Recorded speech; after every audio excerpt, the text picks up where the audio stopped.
Club Deportivo Guadalajara, Chivas, is a cultural institution. They are Mexico's homegrown team, a club that proudly fields an all-Mexican roster.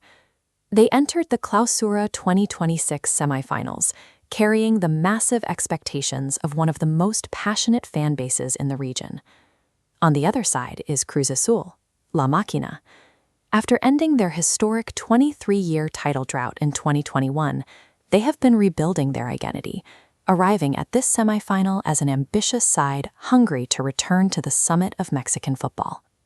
But this series featured a geographical anomaly. Due to renovations for the 2026 FIFA World Cup, both teams were displaced from their modern stadiums. The standard home field comforts were gone. Instead, these clubs were forced to fight for their playoff lives inside older venues, historic World Cup arenas like the Jalisco and Cuauhtémoc. It stripped the match of its modern polish and replaced it with a sense of historical pressure. To understand the stakes, you have to look at the Liga MX playoff rules. In the event of a tie on aggregate goals after 180 minutes, there is no extra time and no penalty shootout. The team that finished higher in the regular season standings automatically advances. For the Clausura 2026, Chivas finished second and Cruz Azul third, giving Chivas the tiebreaker. If the aggregate score ended level, Guadalajara receives a green checkmark to advance. Cruz Azul gets a red X. A draw meant elimination. This rule dictated the tactics of both managers. Cruz Azul was forced to play with a level of aggression that left them vulnerable, knowing that a defensive stalemate would lead to their elimination. Leg 1 took place at Estadio Cuauhtémoc in Puebla. Recognizing the math of the tiebreaker, both teams abandoned caution immediately.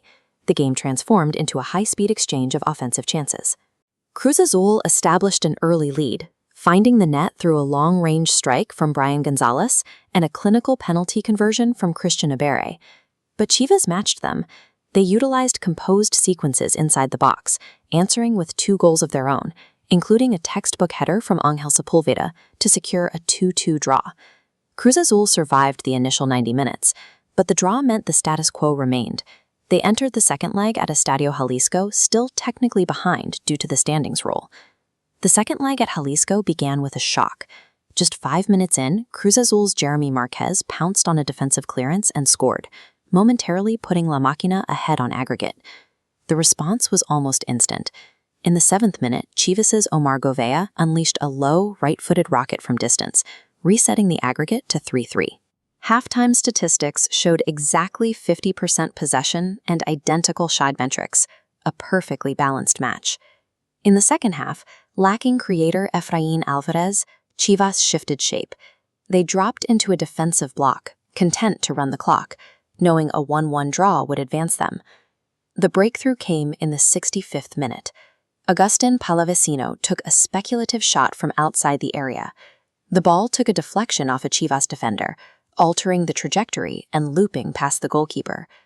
When two sides are this evenly matched in possession and quality, the outcome is often decided by these moments of high variance, chaotic deflections that break a tactical stalemate. Now trailing 2-1 on the night, Chivas was forced to abandon their defensive shape. They brought on fresh attackers and launched a sustained siege on the Cruz Azul goal. The fourth official signaled 8 minutes of stoppage time. For Cruz Azul, these were minutes of high tension, with their goalkeeper facing a flurry of headers and desperate strikes. Chivas used the noise of the Jalisco crowd to fuel their final attacks, but the Cruz Azul defense remained disciplined. They absorbed wave after wave of pressure, refusing to let their narrow lead slip. Advancing through this bracket required a level of focus that left no room for error. One slip in these final minutes would have rendered their lead irrelevant. When the whistle finally blew, Cruz Azul had secured a 4-3 aggregate victory. They had silenced the crowd at Jalisco and ended Chivas' season. For Chivas, this is a painful result. They finished the regular season higher, secured the tiebreaker advantage, and held a level aggregate score for most of the series, only to be eliminated by a single deflected ball. Cruz Azul now moves on to the grand final against either Pachuca or Pumas, having demonstrated their ability to secure a result away from home when the bracket rules were stacked against them. In a playoff system that grants the higher seed the ultimate tiebreaker, Cruz Azul was forced to win a match they could have normally drawn. By taking the lead twice and surviving the final siege at Jalisco, they effectively neutralized the regular season advantage.